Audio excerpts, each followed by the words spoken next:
Hello dear student, welcome back to a Gradian Learn Hub. तो आज की video में हम लोग देखेंगे आपके क्लास 9 का chapter number first matter in our surrounding का रैपिड रिवीजन। अराउंड 10 मिनट में इस चैप्टर से रिलेटेड सभी इंपॉर्टेंट टॉपिक को कंप्लीट करेंगे। तो चलिए वीडियो स्टार्ट करते हैं। तो सबसे फर्स्ट देख लेते हैं मैटर एक्चुअल में होता क्या है। एनीथिंग जिसके पास मास होता है और ये कुछ ना कुछ स्पेस ऑक्यूपाई करता है तो इसको सिंपल सा मैटर बोलते हैं। जैसे आपका table, chair, air, water, Honey, ये सभी क्या है आपके मैटर का एग्जांपल है। नेक्स्ट देख लेते हैं आपका क्लासिफिकेशन ऑफ मैटर देख लेते हैं। तो इसमें फर्स्ट होता है फिजिकल प्रॉपर्टी, सेकंड में होता है केमिकल प्रॉपर्टी।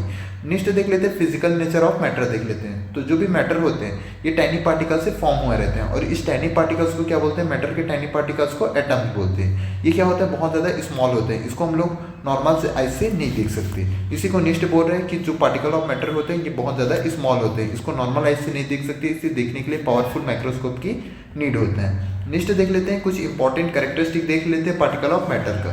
तो सबसे फर्स्ट होता है आपका particle of matter very small होते हैं, पार्टिकल ऑफ मैटर के बीच में स्पेस होते हैं, particle of matter continuously moving करते हैं, पार्टिकल ऑफ मैटर एक दूसरे को अट्रैक्ट करते हैं। नेक्स्ट इसको एक्टिविटी के थ्रू देख लेते हैं कि जो पार्टिकल ऑफ मैटर होते हैं ये क्या होते हैं, स्मॉल होते हैं। तो इसके लिए सबसे फर्स्ट क्या करेंगे, 2 to 3 क्रिस्टल लेंगे पोटेशियम परमैंगनेट का और इसको 100 ml वाटर में क्या करेंगे, डिसॉल्व करेंगे।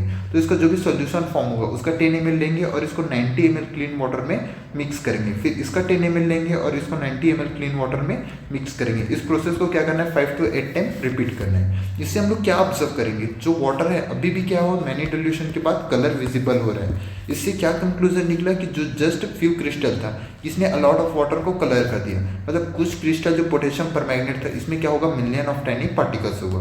तो जो पार्टिकल ऑफ मैटर होते हैं ये क्या होते हैं, इनक्रेडिबली स्मॉल होते हैं।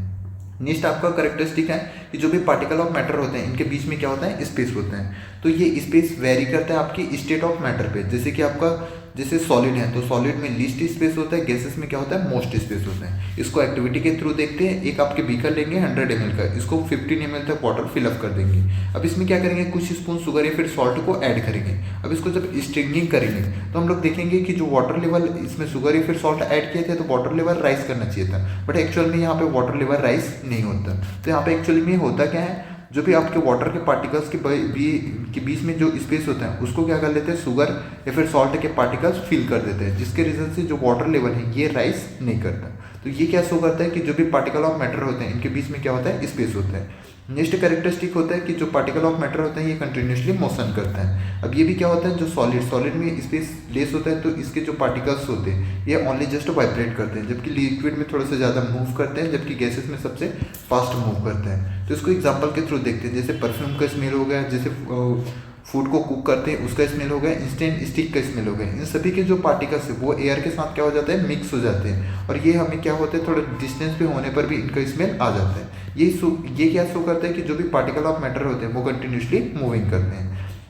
नेक्स्ट देख लेते हैं डिफ्यूजन। तो डिफ्यूजन एक्चुअल में किसको बोलते हैं कि किसी एक टाइप का सब्सटेंस का अनदर टाइप के सब्सटेंस के साथ पार्टिकल्स के मोशन के रीजन से मिक्स होने के प्रोसेस को सिंपल से क्या बोलते हैं, आपका डिफ्यूजन बोलते हैं। अब डिफ्यूजन भी क्या हो जाएगा आपका, सबसे ज़्यादा फास्ट होता है गैसेस में और सबसे स्लोएस्ट होता है आपके सॉलिड में होता है। अब पार्टिकल्स के मोशन के रीजन से उनके पास जो एनर्जी आ जाता है इस एनर्जी को क्या बोलते हैं, कैनेटिक एनर्जी बोलते हैं। उसके बाद नेक्स्ट देख लेते हैं आपकी जो कैनेटिक एनर्जी है इसके रीजन से क्या होता है, जो पार्टिकल जो कैनेटिक एनर्जी है इसके रीजन से जो रेट ऑफ डिफ्यूजन है ये भी आपका इंक्रीज हो जाता है। नेक्स्ट देख लेते हैं नेक्स्ट कैरेक्टरिस्टिक होता है जो पार्टिकल ऑफ मैटर होते हैं ये एक दूसरे को अट्रैक्ट करते हैं। इसके लिए आयरन, नेल्स, चॉक और पेन लेते हैं और सभी को क्या करते हैं, ब्रेक डाउन करने का ट्राई करते हैं। हम लोग देखेंगे कि चॉक को इसलिए हम लोग ब्रेक कर सकते हैं, पेन में थोड़ा एफर्ट लगाना पड़ेगा, जबकि आयरन, नेल्स को नॉर्मल से हम लोग ब्रेक डाउन नहीं कर सकते। तो यहाँ पे एक्चुअल में हो क्या रहा है, जो चॉक है चॉक के पास फोर्स ऑफ अट्रैक्शन लेस है तो इस रीजन से वो जल्दी ब्रेक डाउन हो गया। पेन क्या हो जाएगा, थोड़ा सा इनके फोर्स ऑफ अट्रैक्शन हाई है इसलिए इसको ब्रेक करने में हमें एफर्ट लगाना पड़ेगा, जबकि आयरन नेल्स के बीच में जो इंटरमॉलिक्यूलर फोर्स ऑफ अट्रैक्शन वो सबसे ज़्यादा हाई होगा। नेक्स्ट देख लेते हैं, इसी को एग्जांपल के थ्रू देख लेते हैं। जैसे एयर है, एयर में नॉर्मल से हम लोग हैंड को मूव करेंगे तो हम लोग हैंड को मूव कर सकते हैं क्योंकि वहाँ पे क्या होता है, फोर्स ऑफ अट्रैक्शन एयर के पार्टिकल्स के बीच में लेस होते हैं। अगर सेम हम लोग हैंड को क्या करेंगे, वाटर में मूव करना चाहेंगे तो हमें थोड़ा सा एफर्ट लगाना पड़ेगा क्योंकि वहाँ पे जो वाटर पार्टिकल्स हैं इनके जो पार्टिकल्स हैं इनके बीच में फोर्स ऑफ अट्रैक्शन थोड़ा सा हाई रहेगा। नेक्स्ट देख लेते हैं स्टेट ऑफ मैटर देख लेते हैं। तो मैटर क्या होता है, 3 स्टेट में एग्जिस्ट करता है, जैसे सॉलिड, लिक्विड एंड गैसेस। तो चलिए देख लेते हैं इनके प्रॉपर्टीज देख लेते हैं, सॉलिड, लिक्विड और गैस में क्या क्या प्रॉपर्टीज होते हैं। तो सबसे फर्स्ट प्रॉपर्टीज होता है कि स्पेस बिटवीन पार्टिकल। तो जो भी आपके सॉलिड होते हैं इसमें क्या होता है, वेरी लिटिल स्पेस होता है इनके पार्टिकल्स के बीच में। लिक्विड में क्या होता है, मोर होता है सॉलिड के कंपैरिजन में, बट गैस के कंपैरिजन में लेस होता है। गैस में क्या होता है, जो भी पार्टिकल्स होते हैं वो एक दूसरे से दूर होते हैं। Next force of attraction solid में वेरी स्ट्रॉन्ग होता है, आपके लिक्विड में लेस होता है, और गैसेस में क्या होता है, लीस्ट होता है, नेग्लिजिबल होता है। नेक्स्ट आपके पार्टिकल अरेंजमेंट, तो सिंपल से जो सॉलिड होता है इसमें क्या होता है, आपका क्लोजली पैक्ड होता है, लिक्विड में लूजली पैक्ड होता है, गैसेस में वेरी लूजली पैक्ड होता है। शेप, तो सॉलिड का शेप फिक्स्ड शेप होता है, जो लिक्विड होता है ये कंटेनर का शेप ले सकता है, गैस भी क्या कर सकता है, कंटेनर का शेप ले सकता है, मतलब इसका कोई डेफिनेट शेप नहीं होता। नेक्स्ट वॉल्यूम, जो सॉलिड है इसका फिक्स्ड वॉल्यूम होता है, लिक्विड का भी फिक्स्ड वॉल्यूम होता है, गैस का कोई भी फिक्स्ड वॉल्यूम नहीं होता, ये कंटेनर को फिल कर सकता है। नेक्स्ट कंप्रेसिबिलिटी, जो सॉलिड होता है कैन नॉट कंप्रेस, और जो लिक्विड है इसको थोड़ा सा कंप्रेस कर सकते हैं, मतलब ये नेग्लिजिबल होता है। उसके बाद नेक्स्ट गैसेस को क्या कर सकते हैं हम लोग, कंप्रेस कर सकते हैं easily. Next kinetic energy, solid के पार्टिकल्स के पास लो कैनेटिक एनर्जी होता है, गैस के पार्टिकल्स के पास हाई होता है सॉलिड के कंपेरिजन में, जबकि गैसेस के पास सबसे ज़्यादा आपका कैनेटिक एनर्जी होता है। नेक्स्ट देख लेते हैं आपका मूविंग ऑफ पार्टिकल, तो इसमें ओनली जस्ट पार्टिकल वाइब्रेट कर सकते हैं, इसमें मूव कर सकते हैं, इसमें फ्रीली मूव कर सकते हैं। अब नेक्स्ट सॉलिड के एग्जांपल होता है आइस और आयरन होता है, लिक्विड के एग्जांपल होता है वाटर ऑयल होते हैं, गैस का एग्जांपल होता है हीलियम और एयर होता है। तो ये सिंपल से इनका अरेंजमेंट है, सॉलिड में क्लोजली पैक्ड होता है, गैस में लूजली पैक्ड होता है, सॉरी लिक्विड में लूजली पैक्ड होता है, और आपकी गैसेस में वेरी लूजली पैक्ड होता है।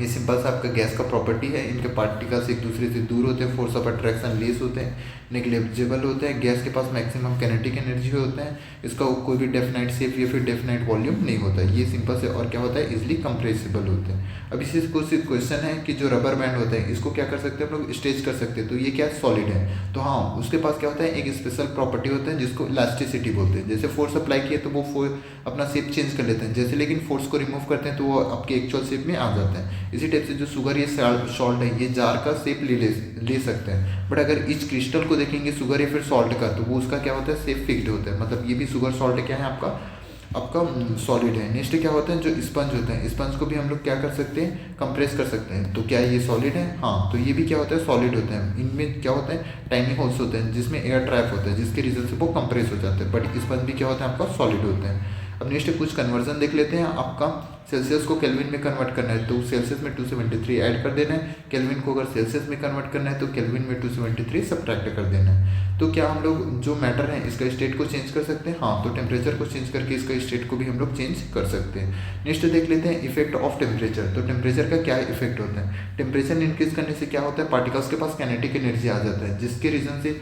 जो पार्टिकल्स हैं वो वाइब्रेट करने स्टार्ट हो जाते हैं, और इससे क्या हो जाएगा, उनका force of attraction break down हो जाएगा, जिससे सॉलिड किस में कन्वर्ट हो जाएगा, लिक्विड में कन्वर्ट हो जाएगा, इसी टाइप से लिक्विड है ये गैस में कन्वर्ट हो जाएगा। नेक्स्ट मेल्टिंग पॉइंट, तो मिनिमम टेम्परेचर जिसमें सॉलिड आपका लिक्विड में कन्वर्ट होता है तो इसको क्या बोलते हैं, मेल्टिंग पॉइंट बोलते हैं।